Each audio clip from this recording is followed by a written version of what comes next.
Hey everyone, it's Borg Brain coming back at you with another educational blockchain video.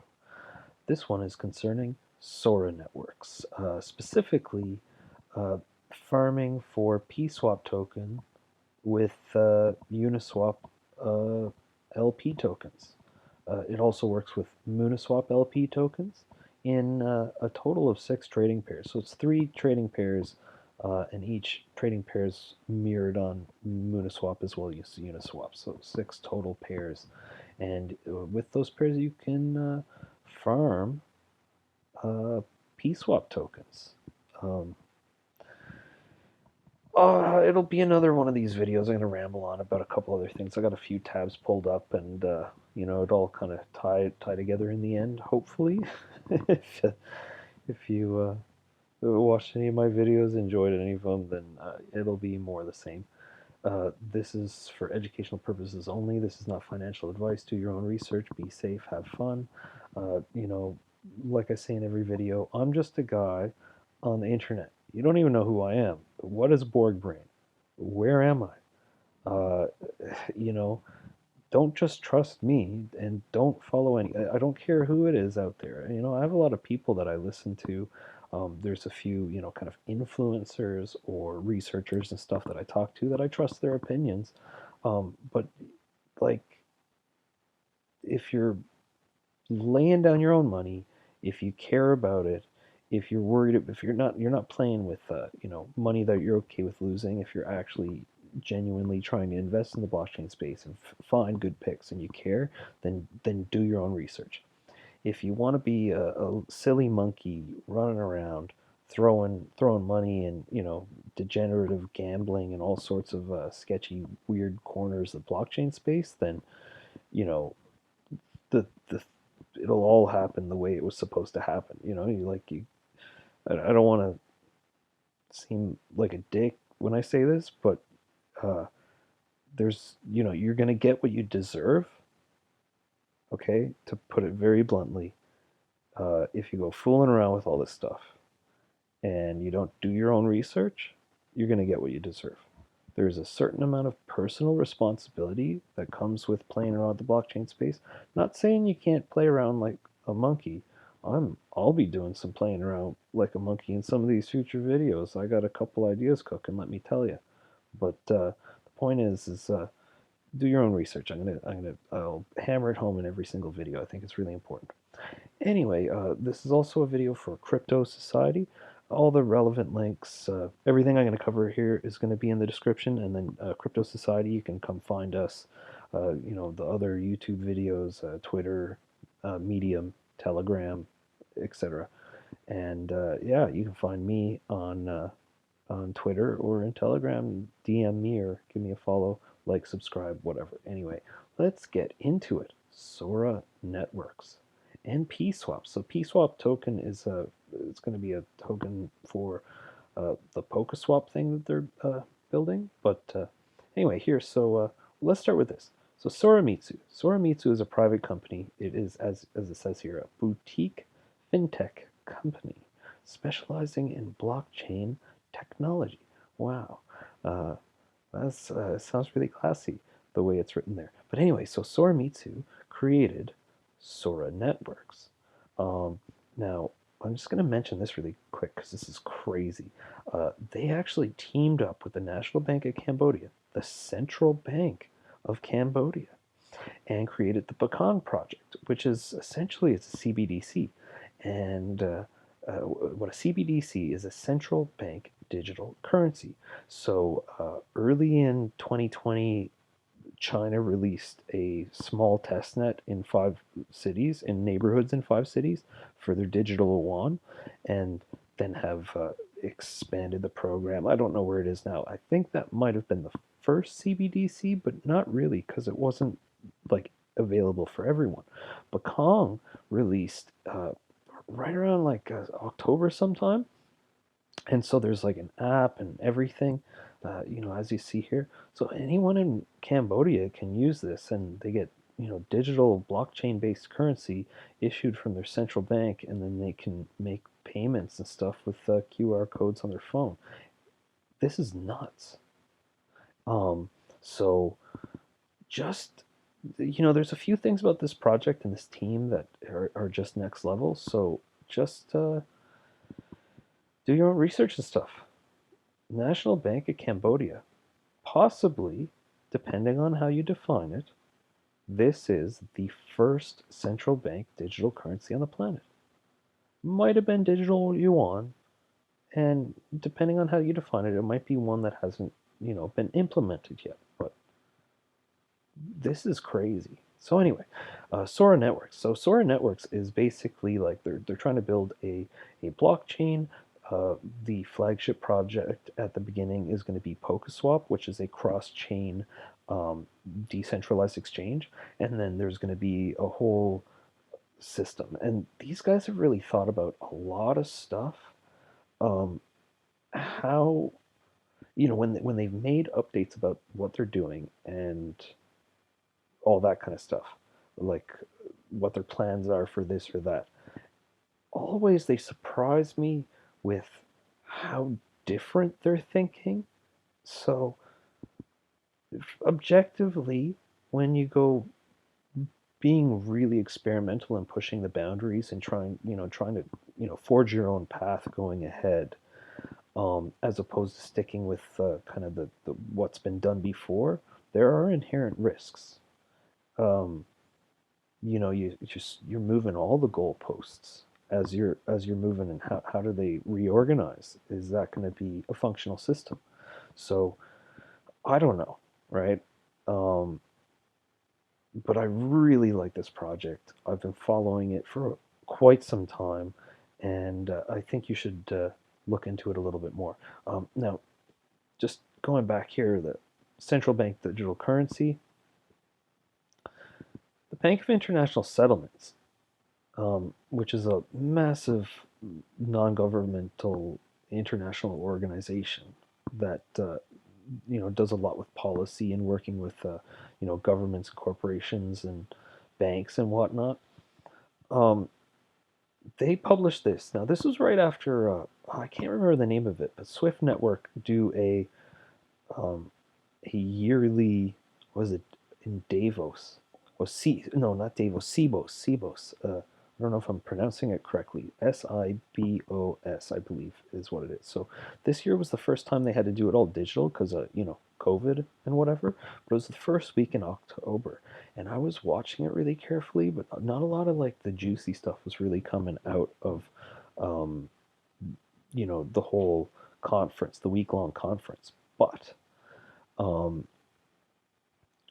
I was watching it and I was like, this is going to be the one, like, there's going to be a big shift because of COVID. They're printing all this money out of thin air. International banking community has to do something about this. This is going to hasten the release of central bank digital currencies and digital dollars and a widespread adoption of crypto. I think this is all going to happen at the same time. I was kind of like thought this in my head back in, in the summer, or maybe a bit earlier. But yeah, October 9th, right after Swift ends, they published this document, and it's co-published by um, who we got: the Bank of Canada, European Central Bank, Bank of Japan, Sveriges Rikes Bank, which is uh, Norwegian or Swedish or something, I believe. The Swiss National Bank, the Bank of England, the Board of Governors of the Federal Reserve, and the Bank of International Settlements have collaborated to make this report. Well, well. European Central Bank, the Federal Reserve, the Bank of England, Swiss National Bank. This is, Japan. Ah. Anyways, a really interesting document. And this link will be in the description. You click on the PDF and read through it. Do your own research. I'm going to just leave some breadcrumbs for you. But anyway, without going into details, central bank digital currencies are coming. This video has nothing to do with central bank digital currencies, really, so I gotta just move on. But, Sora Networks, central bank digital currency. The world, central bank digital currency. Sora Networks. All right. So, if you go to the website, Sora, you can go to the Medium and then scroll down through that. And there's all these articles. So I'm just going to touch base on a few of these. This one, Sora, the New Economic Order. Um, basically there's ERC20 Zor and ERC20 Val and this convoluted thing where there was two Zor tokens, V1 and V2, and they had to sort it out. So this is they had community votes and kind of laid out the how it's going to go. But anyway, this is a really good article. It's quite they're really smart. I like them. So here you've got V2 implementation, blah blah blah. This one I really like, the Sora Parliament. So they have this like kind of multiple level sortition model that's kind of based on ancient Rome. Um, I don't know. Like it's really interesting how you know this is basically they're trying to create a new almost global system, this like kind of open source thing. And if you own a certain amount of Zor tokens, then you can be considered a citizen.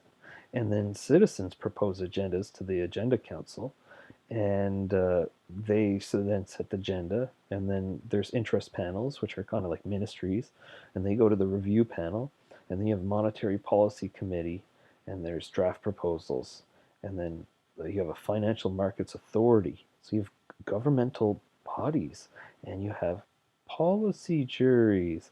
So this is a full like you have a rules committee, gatekeepers to the system, and then you have the oversight council. They watch everyone. Ooh. Anyway, um, it's really cool how they've thought this out. They're kind of like, let's create a digital country, and these concepts of how to run a sort of political system inside of a DAO, which is a decentralized autonomous organization. Um, there's going to be there's all these different systems that have been coming up, these different ideas on how to run a DAO to come to like consensus and decision making inside of a decentralized organization, so that decisions and things are made, that there's some sort of a rule system on how changes to the network and what is and isn't possible. Uh, you need some of these systems to be able to change over time. So how can you change it so that it's fair and equitable and it's decentralized? That's the big important part, because blockchains are decentralized. But if there's like an authoritarian group that basically runs the code and they just make random changes to the code anytime they want, then it's not truly decentralized. Yeah, the transactions might be happening on a decentralized network, but like the entire there's an overarching hand controlling it all. So the a bunch of the I think the true open source, like Linux nerds, like the people who are almost like that kind of libertarian slash almost like socialist, like for us by us, union cooperative, um, free decentralized kind of ethos. um, this is cool. um, they're what they did um, in how they're running their DAO is really, really cool. Anyway, look, this is taking far too long. We're here to farm PSWAP tokens. So you got to go to Sora.farm. Is that easy? And you're going to need MetaMask. If you have not installed MetaMask yet, then stop, press pause, go out, find. I might make a MetaMask video at some point, but there's too many videos out there already showing you how to do it. So Google it if you don't know. But anyway, you need MetaMask, and you come to Sora.farm, and then you go connect wallet. Now, I actually started recording this video last night and then realized I wasn't recording, so I apologize. But that's why there's 0.001 PSWAP tokens in my Sora farm. So I really like this website. I haven't seen, when it came out, my jaw dropped. I was like, oh, it's just really clean and really beautiful. So you've got your social media up here, and here is the farm. And so this is the legend. Now I can drop it down, I can bring it back up, and here it is. So first of all, the overall rewards harvested, there's been pushing 1 million PSWAP tokens harvested. Sora farming rules, you can go there and then read the rules, which you should. I've done that already, but this isn't a rule reading video. This is a how to farm PSWAP tokens video. And I guess now CBDCs and sortition model decentralized autonomous organizations inside of decentralized blockchain networks. I mean, geez. The future is now, my friends. All right, so the legend here. So you got Zor and you got Val, and those are Sora Networks tokens. This is the main one, and then this is the validator token, and then PSWAP is a PokeSwap token, right here. Now PSWAP are not going to be there's not going to be an ERC20 equivalent. I don't think they're just waiting until the mainnet comes out, and then you can claim them through I don't know, signing a smart contract or something in Ethereum side, I believe, connected to the wallet that you farmed the PSWAP. So they're not actually giving you tokens, but it is recorded that they owe you these tokens if you claim them when PokeSwap goes live and Sora, gets their parachain on Polkadot. So you have ETH, you have Zor, you have Val, and here are the trading pairs. So you've got Sora and ETH liquidity pool tokens in Uniswap or Uniswap, another decentralized exchange. And then here you've Val and Ethereum. And then the last one, you've got Sora and Val. Now, you've got the APY. So APY stands for annual percentage yield, I believe it is. It means what's the percentage gains you're going to get on your investment in tokens, PSWAP tokens. What's your yield? What's your annual yield? So this here it's 109%, and here it's 493%, and then here it's 316%. And here it shows you, like, you see there's less of this, and then there's a bit more of this, and then there's way more of this, right? So you see Zor, well, there's just way more Zor, and that's why the Zor pairs are lower, and why the Val ETH one, because it's a smaller pool, so it's weighted. So if you're joining the pool with less liquidity, which I'm gonna do, Val token and Ethereum. Now, like I said, I started recording this video before I put in the liquidity, and I pulled it back out, and it's costing me like a stupid amount of money, like, to be honest, for this friggin' video. But like, I mean, seriously, it's gonna end up being like $100, more than $100, I believe, for that stupid mistake. But the long story short is, I'm going to make liquidity pool tokens. One cool thing with their farm, actually, is that you put liquidity pool tokens into Uniswap, but you just leave them there. You don't have to actually put them into the website. This is a passive yield farm. You don't need to have the secondary step of, like, bonding or staging and bonding and going into the Web3 portal on a website. But anyway, the point is, I want to provide liquidity. So Val. So I'm going to click on the farm. Now I can go into Uniswap, and I can go to CoinGecko, and I can pull the smart contracts. But you know what? I'm just going to do it this way. Check this out. Boom. There we go. All right. So you have the pop up, and then you just pick what pair you want to put. Create liquidity pool tokens in Uniswap or Uniswap. So I'm picking the high yield one. I've already got my Val. I've already got my ETH in my MetaMask wallet for the purposes of this video. So I'm going to click here, and it's going to bring us to Uniswap. And I do love Uniswap. Uniswap is, I've done almost all of my trading in Uniswap. But the thing is Ethereum, the gas costs are too high, and man, impermanent loss is real, and it's a serious thing. two big knocks on Uniswap right now. Impermanent loss is something that they can do something about with V3 that is supposed to be coming out soon. Ethereum gas cost, I don't think they can really do anything about.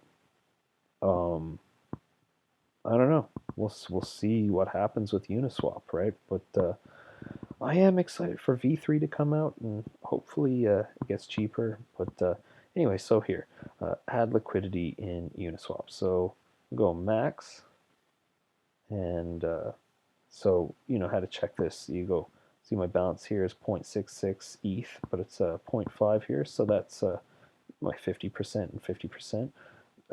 Give me 0.06% of the pool.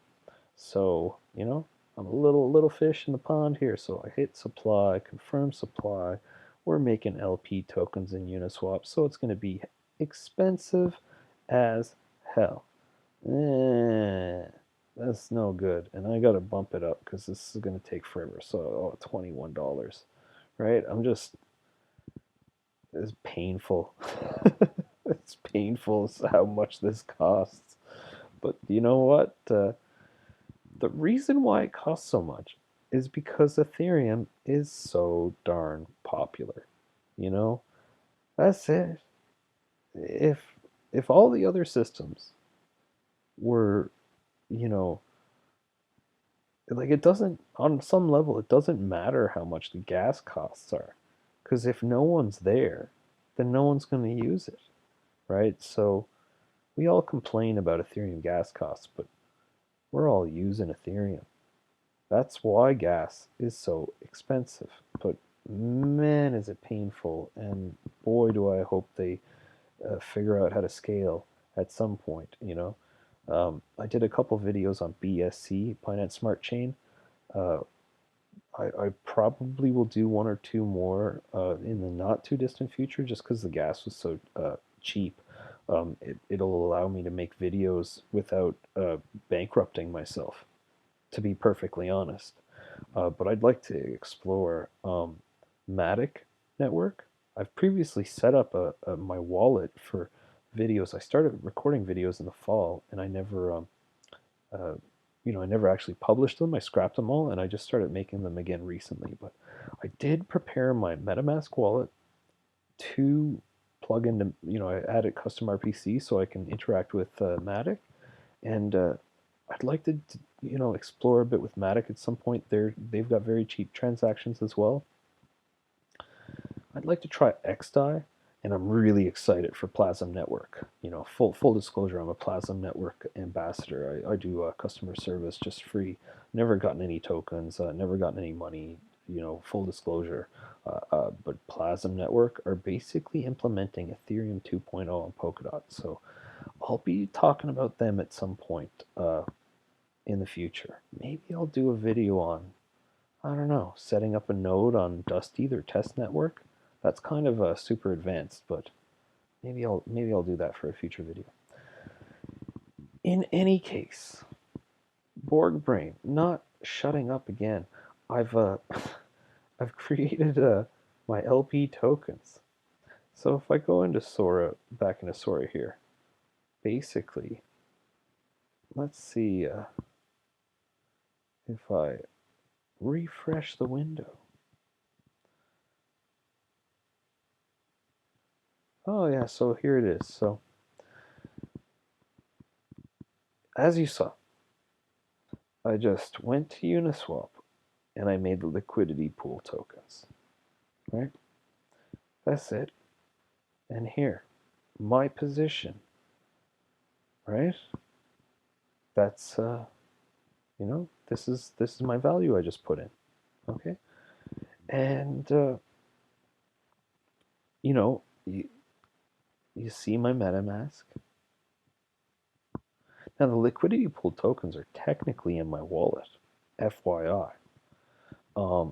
But here I've got a bit of ETH for gas, no validator tokens. But if I looked up the liquidity pool token for this pair and add the token in my wallet, it'll be there. But the point is, I go to Sora Farm and I don't have to inject it. It's just checking my wallet, and I'm passively earning PSWAP. Now, I can't remember why. I did read about it briefly, but this number here, sometimes it takes 15 minutes to upwards of an hour for that to update. This is not changing really quickly. If you saw the video I did on Radix community rewards yield farming, you would have saw the tokens going up like once every half second or something is changing, or every 2 seconds, very quickly. But this one's much slower. But if I come back and check tomorrow or in a few hours or something, then I'll start passively earning PSWAP tokens at a rate of 498.57%. And then here it says uh, 0.052% of the pool, and here it says 535 val tokens and zero point 0.5 ETH, right? And here it shows the PSWAP tokens farming coming out of Ethereum and Val, Ethereum and Val pair. I really like this. This is a lot of blockchain space don't put much effort into aesthetics, and there's a few cool projects out there for sure. I really would like to cover Aavegotchi in a future video, because I haven't actually dove into that one. I probably should have a while ago, but you know, so much of the blockchain space is just like dry, boring, put me to sleep, like, and it's still cool, but just visually, it's like, well, let's do gray text on top of a gray background, and then we'll have a little blue logo, and it's just boring. But look at Sora Networks, right? This is, I mean, they didn't need to do all this, but there was the care taken to make this beautiful, classy little, you know, what does this make you feel like when you open this and you say, oh, and you see your little, oh, I'm farming my PSWAP tokens, and you check back and whatever, right? So you come here, you connect the wallet or you disconnect and reconnect the wallet, and then you know you farm your PSWAP tokens, and you can check out this beautiful. Oh, look at the colors and this nice Sora Networks logo. But anyway, Uniswap, creating liquidity pool tokens and yield farming passively without having to do a bunch of extra transactions. Still, Ethereum, damn, the gas costs. MetaMask, check it out. MetaMask is awesome. Impermanent loss. Now, basically, when you create liquidity pool tokens in these traditional kind of, what would I call them? I'd call them like first generation decentralized exchanges. So Uniswap and all these other like two pair, they get chewed up by impermanent loss, and it's a real thing, and it's a serious problem. Okay, now if you're ever providing liquidity in Uniswap or one of these other pools, you got to know impermanent loss. Now there's other options out there. Yearn has something cooking up right now. I haven't been able to keep up. Um, there's Bancor, there's Balancer, um, Curve Network. I think like there's Ethereum-based decentralized exchanges that are trying to solve the impermanent loss solution. And actually, Sora Networks PSWAP is like really cool. They do have a completely new kind of idea on how they create liquidity and you know try to solve the impermanent loss issue. It's really cool. Who knows how everything turns out in the end, but I am very bullish and have been for a long time about the Sora Networks team and Soramitsu and PokeSwap. They also did, I think, they did like C++ implementation on Substrate or something like that. They were one of the early recipients of Web3 Foundation grants. Uh, and they also made Fearless Wallet, which is a Polkadot, kind of Polkadot slash Kusama, substrate based wallet. Um, and I don't know much about it, but I'm sure it's different and cool if it's Sora Networks. But anyway, this link is going to be in the description. If you don't know what impermanent loss is, I would say go here, and this is a starting point. And if you don't get it, then keep watching videos, keep reading articles, research, research, research until you get your head around it, because impermanent loss is no joke, and you really have to understand it before you're creating any kind of liquidity pool tokens in, say, Uniswap or one of these, first gen decentralized exchanges. Let's see what happens with V3 of Uniswap. Um, I don't know. Hopefully they have something. And Uniswap have had a tendency to like really come out of the blue and like surprise people. So I've got some hope. But anyway, here's a video. This is from Finematics. Impermanent loss explained. Oh, if you have this much and this much is 50%, but then there's people trading, and then they're slowly chipping away at the total value from kind of almost arbitrage kind of trading. And then, oh, here, curve, balancer, Bancor. Also, Crypto Society is doing an AMA next week with Bancor. I don't know if this video is going to come out before or after, or it might be this week. I can't even remember. I work a lot, and in my spare time, I'm making these videos. I've been out of the loop for a little bit now. But anyway, this is a basics. Check this out, and then continue reading about it. And finally, just here, the Sora Validator token, up 18% on the day, $1.16. And then let's check out Zor token really quick.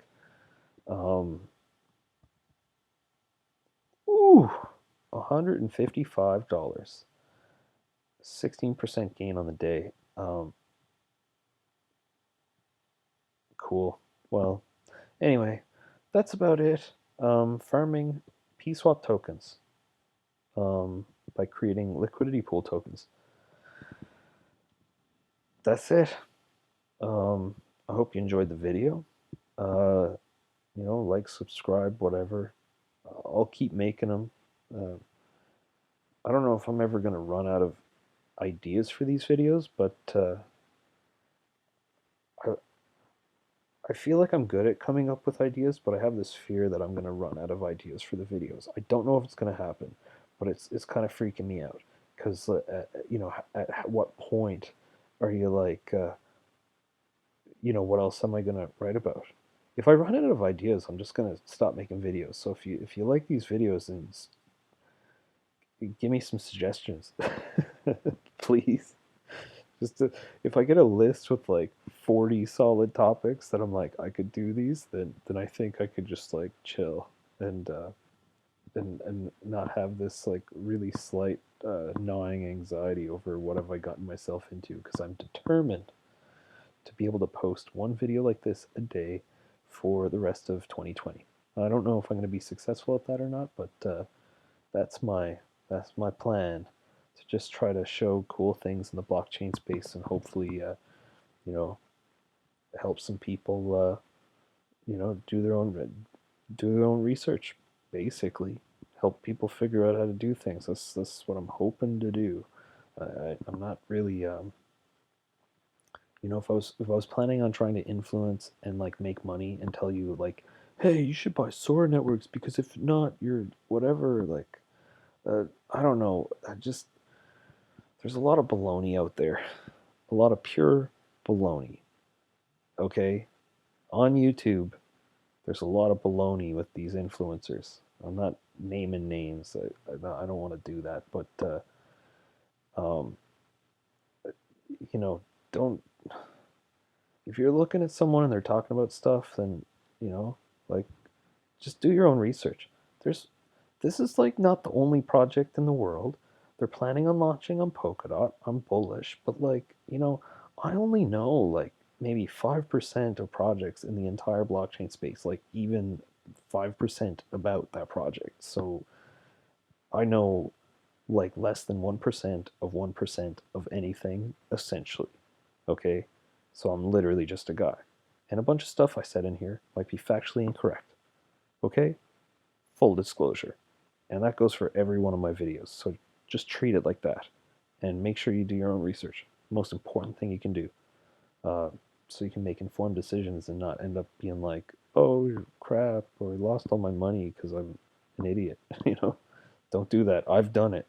I've done it a bunch of times, and I'm probably going to do it again for you guys, for making these videos, so you hopefully don't make the same mistakes I did. But yeah, do your own research. Anyway, hope you enjoyed the video. I don't know how long this one is, but it's probably way too long. I'm not going to edit it though because I'm lazy and I just don't have time. And uh, I don't know. That's about it. I'm trying to be as honest as possible here. So anyway, that's it. Hope you enjoyed the video, and this is Borg Brain signing out. Yeah, peace.